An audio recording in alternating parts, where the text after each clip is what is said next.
नमस्कार मेरे प्यारे दोस्तों, मैं विनीता आपके अपने YouTube channel Vinita Hindi hub में आप सभी का स्वागत करती हूँ। तो मेरे प्यारे दोस्तों, कैसे हैं आप सभी लोग। आशा करती हूँ कि आप सभी लोग अच्छे होंगे और अपनी परीक्षा की तैयारी भी अच्छे से कर रहे होंगे। तो देखिए दोस्तों, इस समय हम लोग की प्रश्नोत्तरी वाली जो सीरीज चल रही है, तो आज की क्लास में हम चर्चा करेंगे प्रयोगवाद और नई कविता पर जो आधारित प्रश्नोत्तरी है उसकी। ठीक है, तो आज के इस क्लास में प्रयोगवाद और नई कविता से संबंधित विगत वर्षों में जितनी भी प्रश्न आ चुके हैं, पूछे जा चुके हैं, तो आज उन्हीं पर चर्चाएं होंगी। ठीक है, तो चलिए शुरू करते हैं। आज का हमारा पहला सवाल है, कविता मेरे लिए कोई भावुकता की हाय हाय ना होकर यथार्थ के प्रति एक प्रौढ़ प्रतिक्रिया की मार्मिक अभिव्यक्ति है। यह कथन किसका है? तो यह कथन आपका कुंवर नारायण जी का है।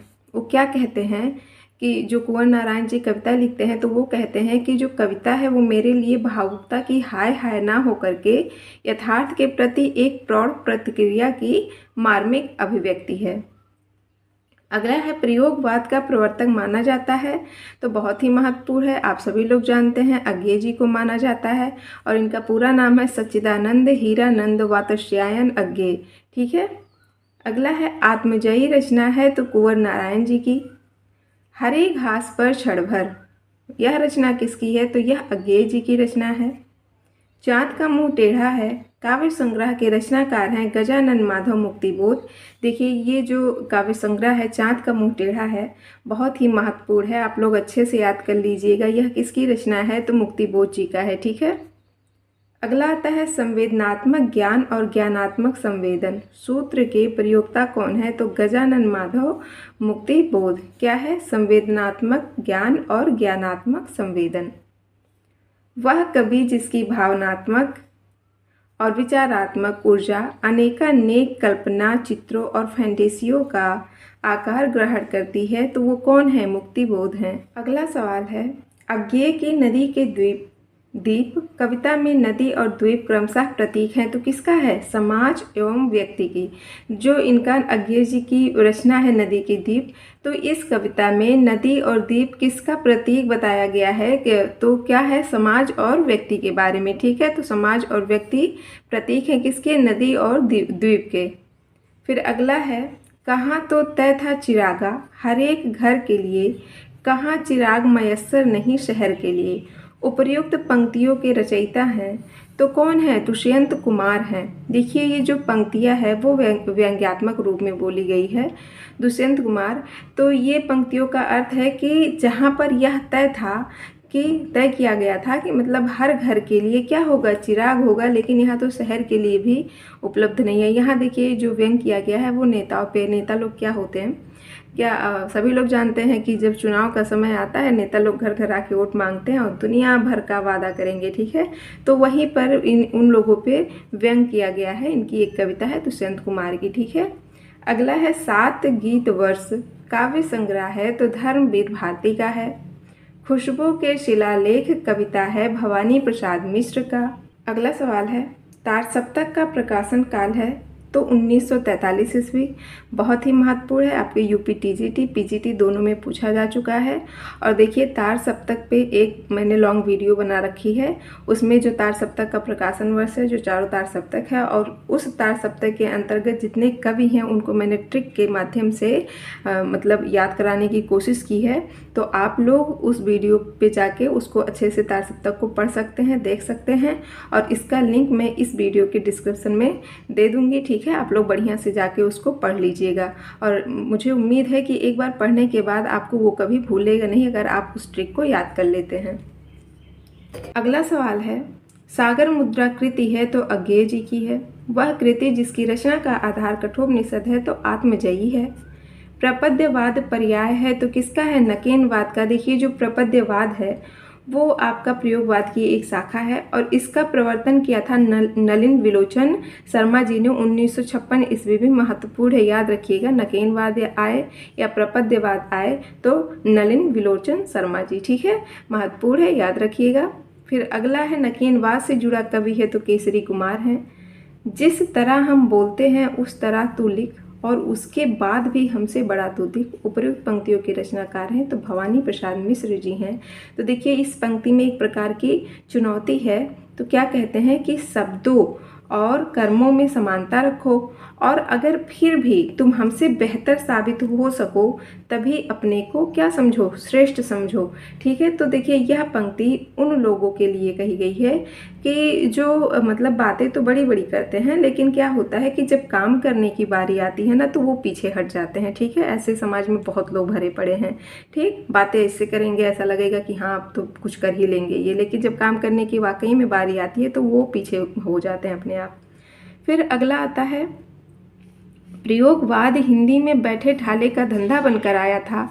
प्रयोक्ताओं के पास ना तो काव्य संबंधी कोई कौशल था और ना किसी प्रकार की कथनीय वस्तु थी। यह कथन है डॉक्टर नंद दुलारे वाजपेयी जी का। देखिए जो वाजपेयी जी हैं वो प्रयोगवाद को बैठे ठाले का धंधा बोलते हैं। इसका मतलब क्या है? बैठे ठाले का धंधा का मतलब है कि मतलब बस समय बिताने का एक साधन है। क्या? प्रयोगवाद। तो इसमें उनके कहने का आशय ये है कि बिना किसी ठोस उद्देश्य या साहित्यिक गहराई के, मतलब जो जैसे कोई ठोस उद्देश्य नहीं है किनका, जो प्रयोगवाद के कवि हैं वो बस कुछ नया करने की कोशिश करने की दिखावा करते हैं। ठीक है, मतलब वो जो प्रयोगवाद के कवि हैं बस वो ऐसा दिखाते हैं कि वो कुछ नया कर रहे हैं, बाकी कुछ है नहीं। अगला है, शुद्ध कला के पारखी कहते हैं उस पार की। पंक्ति के रचयिता है रामविलास शर्मा जी, और यह आपके यूपी टीजीटी में आया हुआ सवाल है।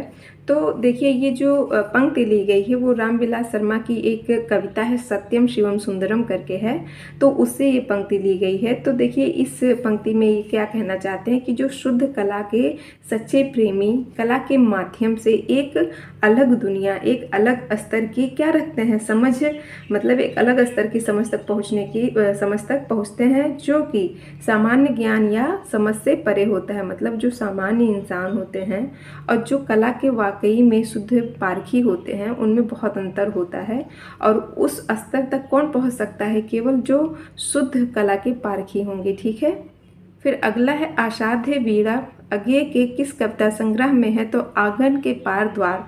यह आपके नेट में पूछा गया सवाल है। जो आसाध्य वीणा है वह किस कविता संग्रह में? आसाध्य वीणा इनकी एक कविता है अज्ञेय जी की, वह उनके आंगन के पार द्वार कविता संग्रह में से ली गई है। अगला सवाल है, बाघ नामक प्रसिद्ध कविता किसने लिखी है? तो केदारनाथ सिंह ने लिखी है। चकमक के चिंगारियाँ रचनाकार की कविता है, तो किसकी है? गजानन माधव मुक्तिबोध। क्या है? चकमक की चिंगारियाँ। सर्जना के लक्षण कविता है अज्ञेय जी की है। अगला सवाल है, गीत फरोश रचना किसकी है? तो भवानी प्रसाद मिश्र की है। पूर्वा कविता है अज्ञेय की। महावृक्ष के नीचे काव्य रचना है तो अज्ञेय जी की है। दूसरा सप्तक का प्रकाशन वर्ष है तो कितना है? 1951 ईस्वी। अंधेरे में नामक प्रसिद्ध कविता के रचयिता है मुक्तिबोध। तार सप्तक के संपादक हैं अज्ञेय जी। सबको पता है, बहुत ही महत्वपूर्ण है कि तार सप्तक के संपादक कौन है? तो अज्ञेय हैं। 4 तार सप्तक का इन्होंने क्या किया है? संपादक कार्य किया है। ठीक है, फिर अगला है, जमीन पक रही है काव्य संकलन के रचयिता हैं तो केदारनाथ सिंह जी हैं। क्या है? जमीन पक रही है, तो इस काव्य संकलन के रचयिता हैं केदारनाथ सिंह। अगला सवाल है, अज्ञेय की कृति है हरी घास पर छड़भर। इनकी ये जो कृति है अज्ञेय जी की हरी घास पर छड़भर बहुत ही महत्वपूर्ण है। यह आपके यूपी टीजीटी जो 2016 में पेपर हुआ था उसमें आया हुआ सवाल है।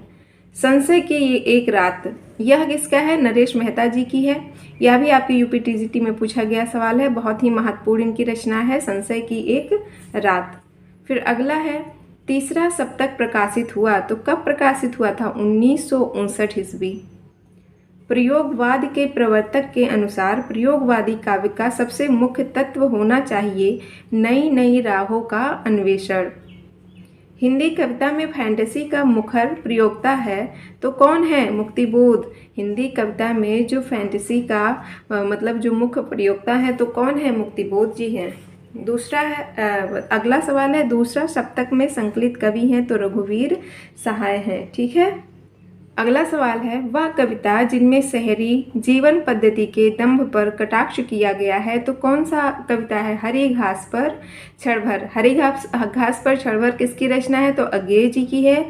इस कविता में शहरी जीवन पद्धति यानी जो शहर की जीवन पद्धति है, जो जीवन जीने की कला है, उसके ऊपर कटाक्ष किया गया है। ठीक है। फिर अगला है, कवि मुक्ति बोध के लिए अस्मिता की खोज व्यक्ति की खोज नहीं बल्कि अभिव्यक्ति की खोज है, यह कथन है नामवर सिंह का।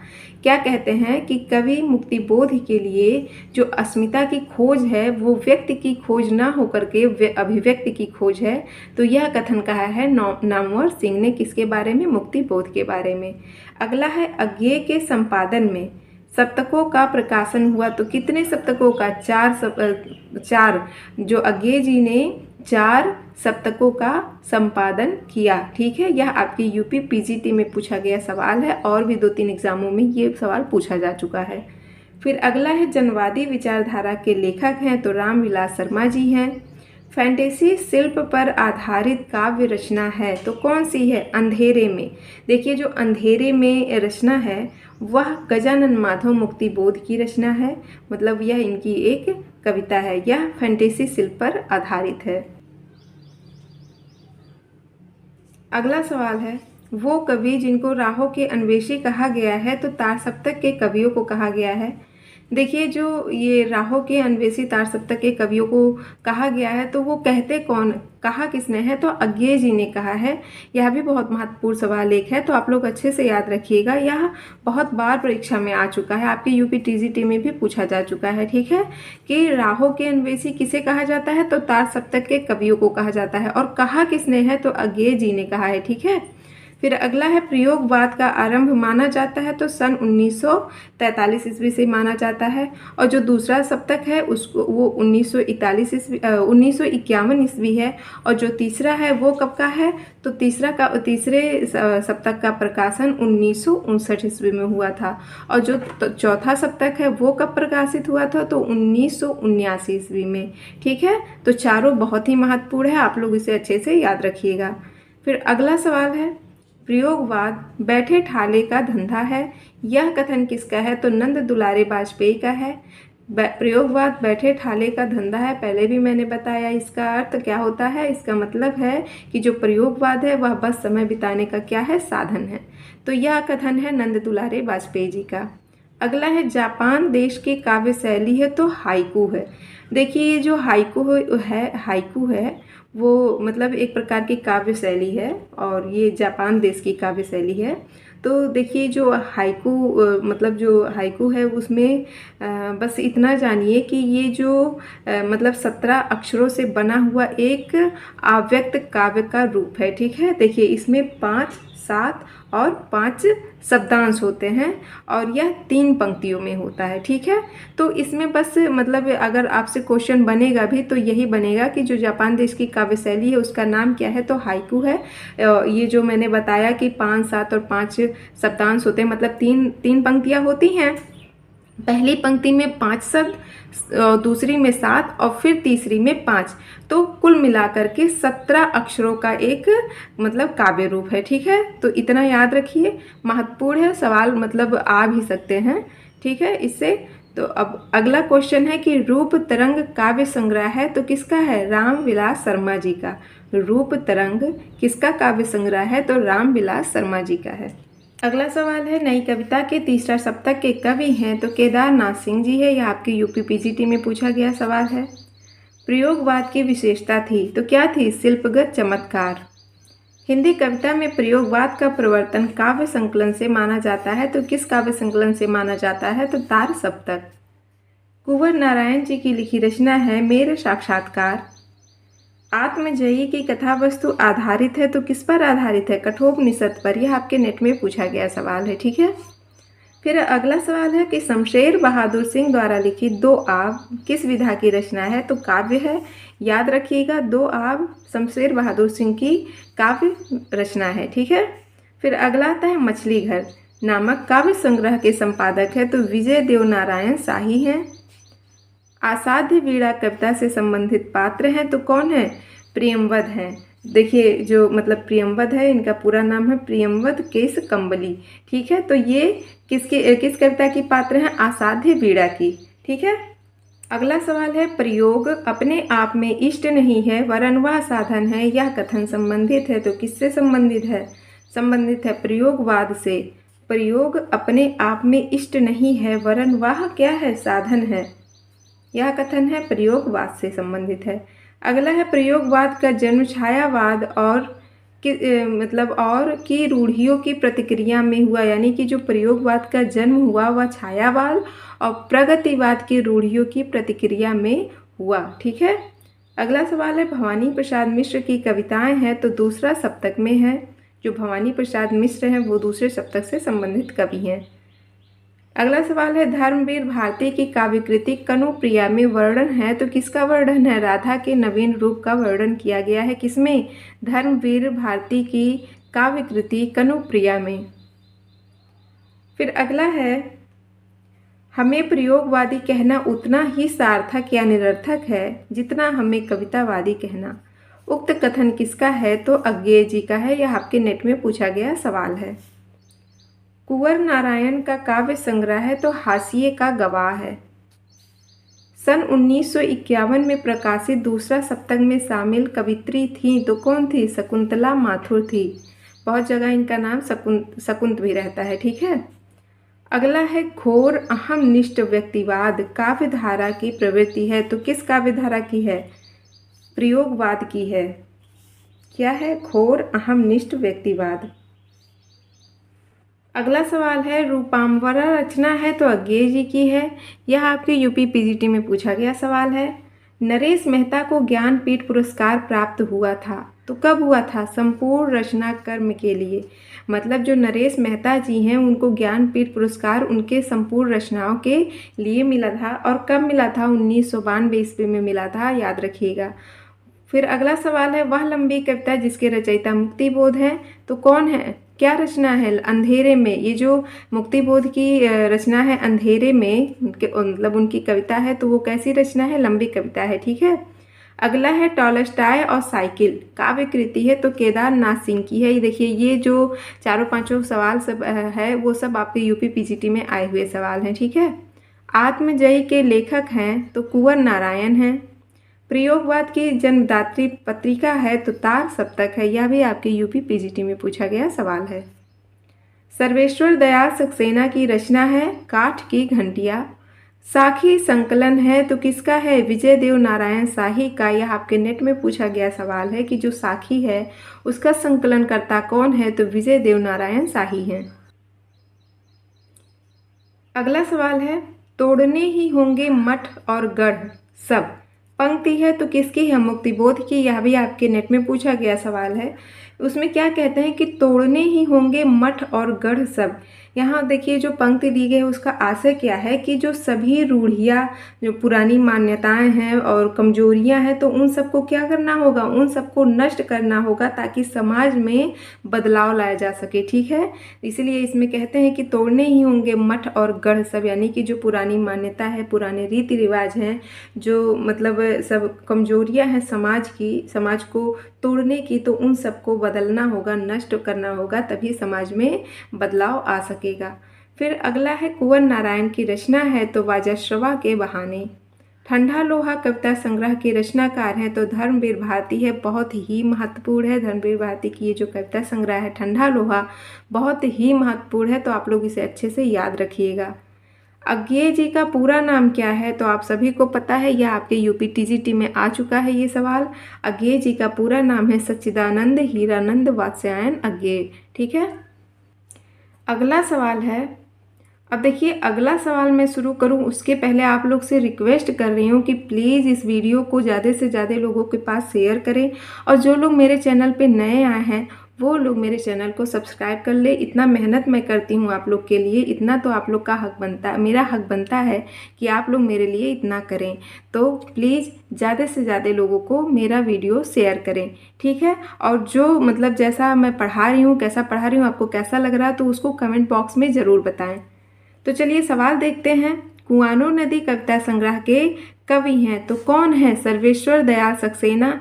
यह आपके यूपी टीजीटी और आपके पीजीटी और नेट में पूछा जा चुका सवाल है। क्या है? कुआनो नदी कविता संग्रह है तो सर्वेश्वर दयाल सक्सेना का। देखिए कुआनो नदी जो आपके मतलब बहुत लोग जान रहे होंगे कुआनो नदी के बारे में, जो खास करके जो बस्ती में रहते हैं तो उनको पता होगा कुआनो नदी कहाँ पर है।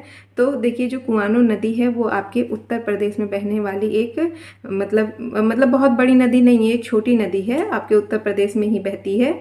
ठीक है, और ये जो कुआनो नदी है वो बहराइच से निकल करके आती है और आपके मतलब बस्ती, संत कबीर नगर और गोरखपुर जिले से होते हुए निकल जाती है। ठीक है, तो याद रखिएगा कि कुआनो नदी पर एक कविता संग्रह है तो किसका है? सर्वेश्वर दयाल सक्सेना का है। फिर अगला है सतपुड़ा के जंगल रचना है तो भवानी प्रसाद मिश्र की है।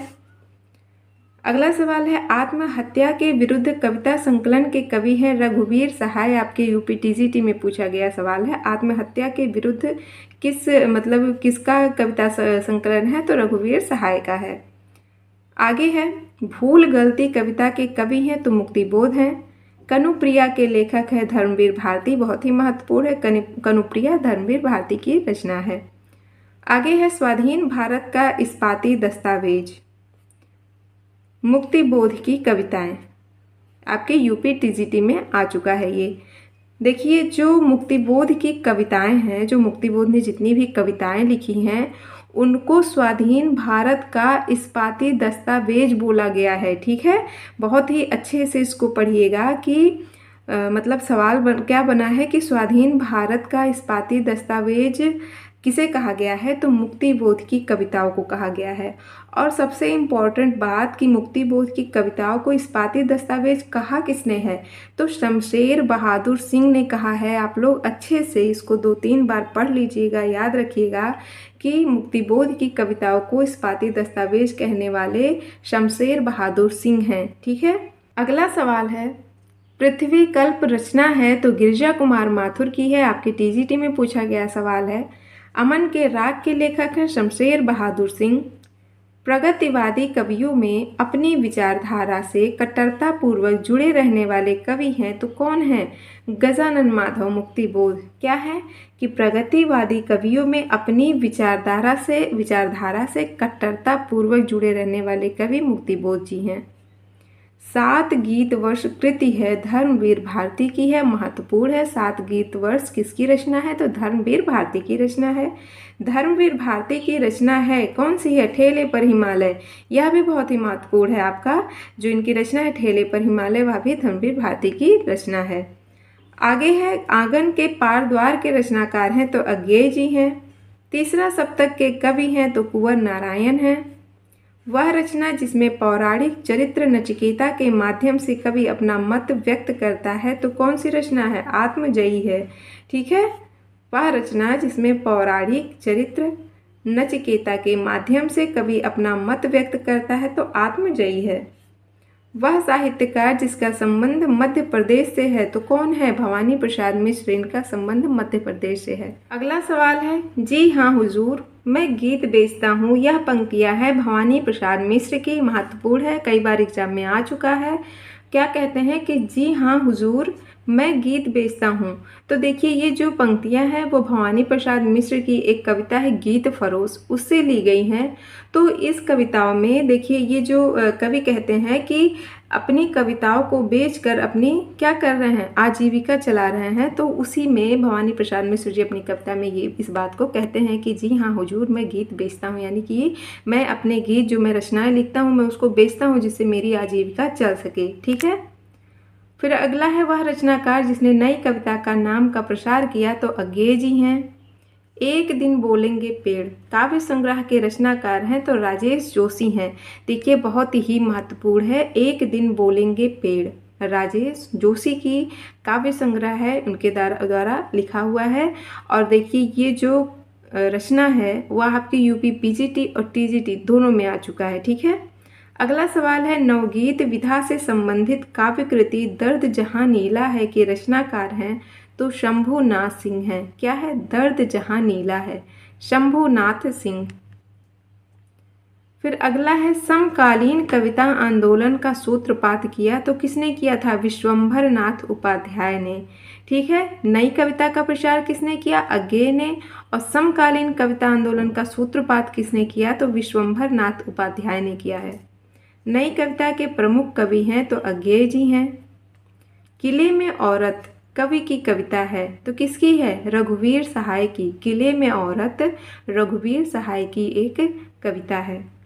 मोची राम कविता के रचयिता हैं तो कौन है? धूमिल हैं। अगला सवाल है, नई कविता पत्रिका का प्रकाशन हुआ था तो 1954 ईस्वी में हुआ था। नई कविता की अवधारणा से संबंधित कविता के नए प्रतिमान पुस्तक के रचनाकार कौन है? तो नामवर सिंह हैं। नई कविता की अवधारणा से संबंधित कविता के नए प्रतिमान नामवर सिंह की रचना है। ठीक है, लीलाधर जगूड़ी को उनके कविता संग्रह के लिए वर्ष 2018 का व्यास सम्मान दिया गया। तो वह उनकी कौन सी कविता संग्रह थी? जितने लोग उतने प्रेम। बहुत ही महत्वपूर्ण है। जितने लोग उतने प्रेम यह लीलाधर जगूड़ी की एक कविता संग्रह है और उसके लिए उन्हें 2018 में व्यास सम्मान से सम्मानित किया गया था। ठीक है, फिर अगला सवाल है, मंगलेश डबराल की रचना है तो पहाड़ पर लालटेन। आपके यूपी टीजीटी पीजीटी दोनों में आ चुका सवाल है। मंगलेश डबराल की रचना है पहाड़ पर लालटेन। नरेश मेहता कृत संशय की एक रात में किसके मन के संशय को चित्रित किया गया है? तो किसके मन को? राम के मन में जो संशय आता है उसको चित्रित किया है नरेश मेहता ने। किसमें? संशय की एक रात में। उनकी एक रचना है नरेश मेहता की संशय की एक रात, उसमें राम जी के मन में उठने वाले जो संशय है उसका चित्रण इन्होंने किया है। अगला सवाल है, मंगलेश डबराल की रचना है तो आवाज भी एक जगह है। अभी देखिए, इसके पहले मैंने बताया उनकी एक रचना पहाड़ पर लालटेन भी है और क्या है? आवाज भी एक जगह है। अगला है, खबर का मुंह विज्ञापन से ढका है के रचनाकार है लीलाधर जगूड़ी। ठीक है, खबर का मुंह विज्ञापन से ढका है। अगला है, अशोक वाजपेयी की रचना है एक पतंग अनंत में। एक पतंग अनंत में अशोक वाजपेयी जी की रचना है। लघु मानव की धारणा प्रवृत्तिगत विशेषता है तो नई कविता की है। सन 1975 के बाद की कविता को नाम दिया गया तो क्या? समकालीन कविता। यह आपके यूपी टीजीटी में पूछा गया सवाल है कि जो सन 1975 के जो बाद की कविताएं लिखी गई उसको क्या नाम दिया गया? तो समकालीन कविता नाम दिया गया। ठीक है, सोए पलाश दहकेंगे शीर्षक नवगीत संग्रह के रचनाकार हैं तो नचिकेता हैं। कविता घेराव में किसी बौखलाए हुए आदमी का संक्षिप्त एकालाप है। उक्त काव्य पंक्तियों के रचयिता हैं तो कौन है? सुदामा प्रसाद पांडे धूमिल।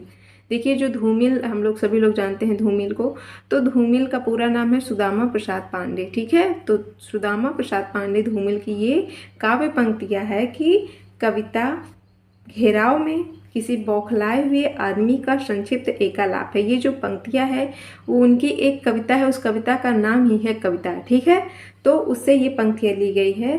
तो इसमें वो कहते क्या है कि कविता जो एक व्यक्ति के गुस्से और निराशा के क्षण में व्यक्त की जाती है। मतलब वो उनके कहने का मतलब क्या है कि कविता है क्या। ठीक, तो वो कहते हैं, धूमिल जी कहते हैं कि कविता जो एक व्यक्ति के गुस्से और उसकी निराशा के क्षण में जो व्यक्त होती हैं वही क्या है? कविता है। ठीक है, और मतलब कह सकते हैं कि जो मतलब एक बौखलाए हुए आदमी के मतलब संक्षिप्त एकालाप की तरह है। तो ये जो संक्षिप्त एकालाप है उसका मतलब है कि जो कविता होती है तो कविता एक छोटे तेज मतलब तीव्र और अनिश्चित समय में व्यक्त की जाती है। यानी कि कविता ऐसे नॉर्मली नहीं लिखी जाती। जब इंसान बहुत ज़्यादा गुस्से में होता है, बहुत ज़्यादा बौखलाया हुआ होता है, तो उस समय जो उसकी अभिव्यक्ति निकलती है अंदर से, तो वही कविता है। ये किसका कहने का आशय है? ये धूमिल जी कहते हैं। ठीक है, फिर अगला है, वह कवि जिसको नवगीत के प्रतिष्ठापक के रूप में जाना जाता है तो शंभुनाथ सिंह हैं। संसद से सड़क तक लिखा है सुदामा पांडे ने, यानी कि धूमिल जी ने लिखा है। बहुत ही महत्वपूर्ण ये है इनकी रचना। संसद से सड़क तक धूमिल जी की रचना है। अगला सवाल है, हिंदी गजल विधा का प्रवर्तक माना जाता है दुष्यंत कुमार को। नई कविता पत्रिका के संस्थापक या संपादक हैं तो जगदीश गुप्त हैं। कल सुनना मुझे की रचनाकार हैं तो कौन है? धूमिल जी हैं, सुदामा पांडे धूमिल। कल सुनना मुझे। नई कविता नाम दिया गया है तो सच्चिदानंद हीरानंद वात्स्यायन अज्ञे के द्वारा। जो नई कविता का नाम किसने दिया है? तो अज्ञे जी ने दिया है। साठोत्तरी कवि हैं तो कौन है? आलोक धनवा जी हैं। साठोत्तरी कवि आलोक धनवा है। नवगीत दशक के संपादक हैं तो शंभुनाथ सिंह है। महत्वपूर्ण है, याद रखिएगा कि जो नवगीत दशक के संपादक करता कौन है? तो शंभुनाथ सिंह हैं। अगला है लुकमान अली काव्य रचना है तो सौमित्र मोहन की है। अगला सवाल है प्रतिबद्ध कविता के जनक है परमानंद श्रीवास्तव। व्यंग्यकार लेखक हैं बेढब बनारसी। देखिए जो व्यंग्यकार लेखक हैं बेढब बनारसी, यह आपके यूपी पीजीटी में आया हुआ सवाल है। ठीक है। नवगीत दशक 1, 2, 3 का संपादक था किसके द्वारा किया गया था? शंभुनाथ सिंह के द्वारा किया गया था। यह भी आपके यूपी पीजीटी में आया हुआ सवाल है। अन्य है मेरे शब्द किस कवि की कृति है? एकांत श्रीवास्तव की। यह नेट में आया हुआ सवाल है। कवि धूमिल का पूरा नाम था तो क्या नाम था? सुदामा पांडे, यानी कि सुदामा प्रसाद पांडे धूमिल। ठीक है। साये में धूप काव्य कृति की रचयिता है तो दुष्यंत कुमार है। साये में धूप दुष्यंत कुमार की काव्य कृति है। ठीक है। नए इलाके में काव्य कृति है किसकी है? अरुण कमल की। यह आपके यूपी टीजीटी में आया हुआ सवाल है। नए इलाके में किसकी रचना है? तो अरुण कमल की रचना है।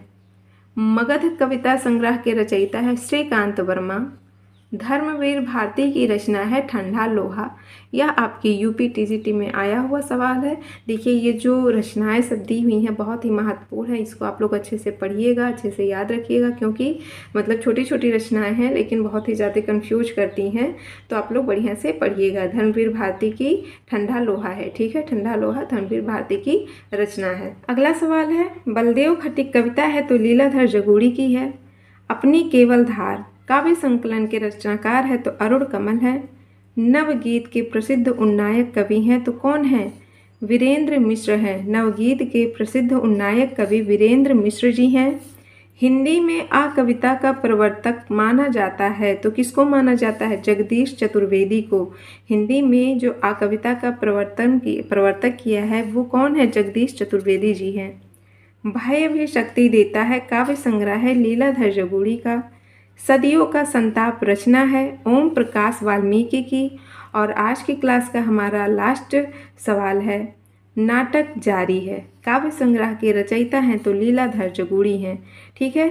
तो आज की जो हम लोग की क्लास थी प्रयोगवाद और नई कविता पर आधारित प्रश्नोत्तरी की वो यहीं पर समाप्त होती है।